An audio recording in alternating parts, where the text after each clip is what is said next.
दोस्तों, हमारे चैनल में आपका स्वागत है।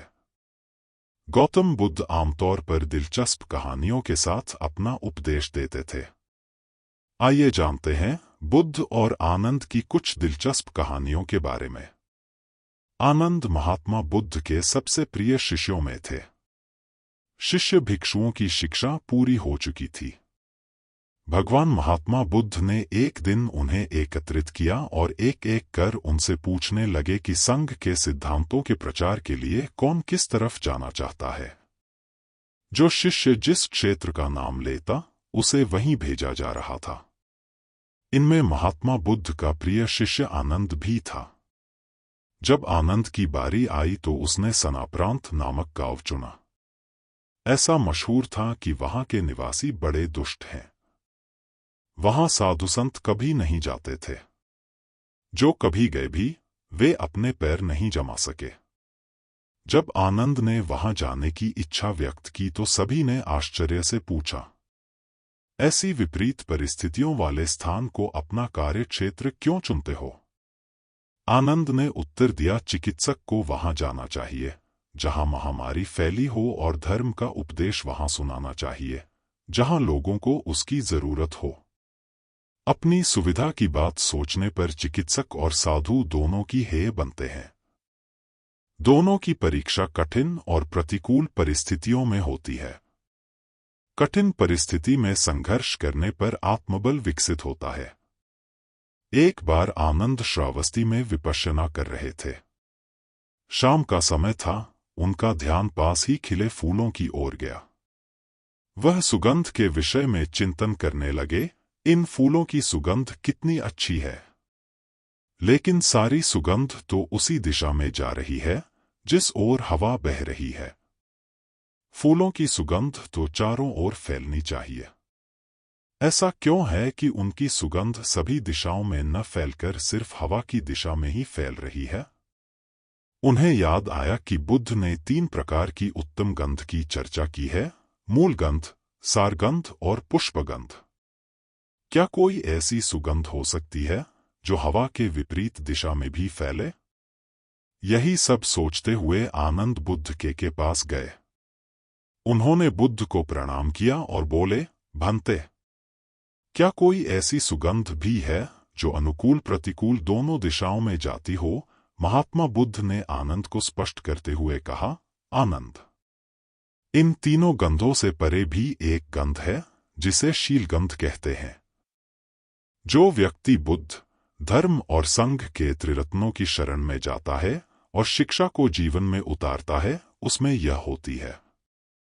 बुद्ध बोले, जो हिंसा, चोरी, कामभोग, झूठ और नशे से दूर रहता है वही शीलवान की तरह जीवन जीता है।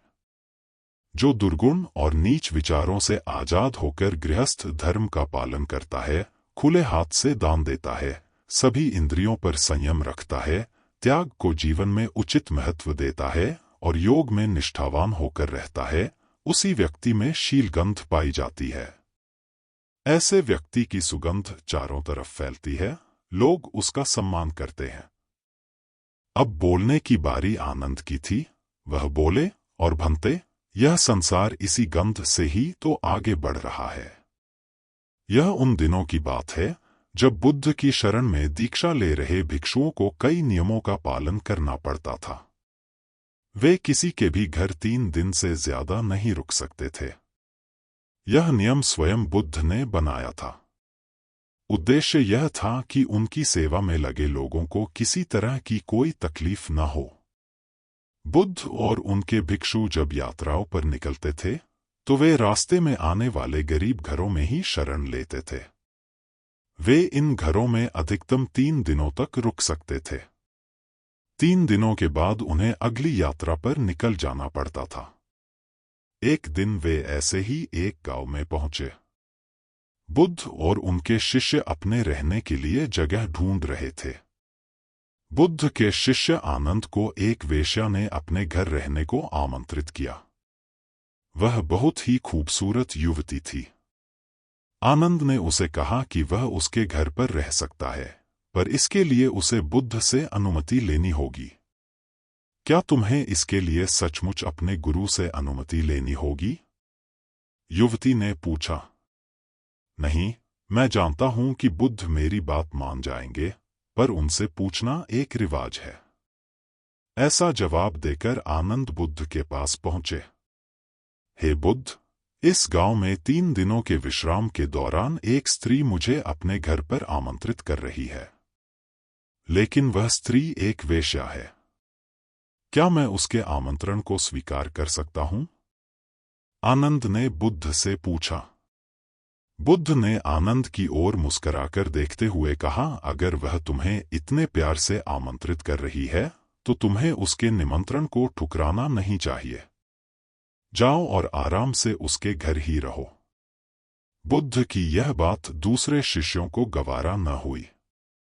उन्होंने बुद्ध से सवाल पूछा, आप आनंद को एक वेश्या के घर कैसे भेज सकते हैं? यह भिक्षुओं के आचरण के खिलाफ है। बुद्ध ने जवाब दिया, तुम लोग थोड़ा इंतजार करो, तुम्हें 3 दिनों में अपने सवाल का जवाब मिल जाएगा। सारे शिष्य चुप हो गए। फिर आनंद अगले 3 दिनों के लिए उस वेश्या के घर रहने चले गए और बाकी के शिष्य आनंद की जासूसी में लग गए और सारी बातें बुद्ध के कान में डालने लगे। बुद्ध शालीन मुस्कान लिए चुप बने रहे। पहले दिन वेश्या के घर से आनंद और महिला के गाने की आवाज आई। यह बहुत नई बात थी। एक भिक्षु का वेश्या के साथ यूं गाना गाना। शिष्यों ने कहा, बस यह तो गया। पर दूसरे दिन घर से गाने के साथ नाचने की भी आवाजें आने लगीं। अब सारे शिष्य एक स्वर में कहने लगे, अब तो यह पक्का ही गया।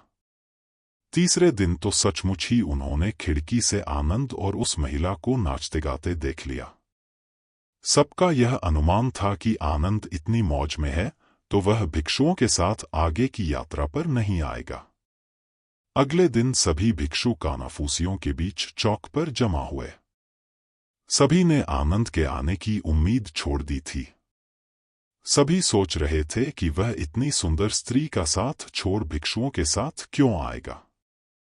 परंतु तभी सबने आनंद को एक सुंदर स्त्री के साथ अपनी ओर आते देखा। वह सुंदर स्त्री एक महिला भिक्षुक का रूप धरे हुए थी।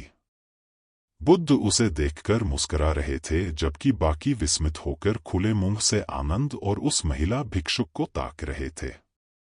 बुद्ध ने आनंद की पीठ पर हाथ रखते हुए भिक्षुओं को संबोधित किया, अगर खुद पर भरोसा है तो आपको कोई भ्रष्ट नहीं कर सकता, बल्कि अगर आपका चरित्र बलवान है तो आप भ्रष्ट को भी चरित्रवान बना सकते हैं।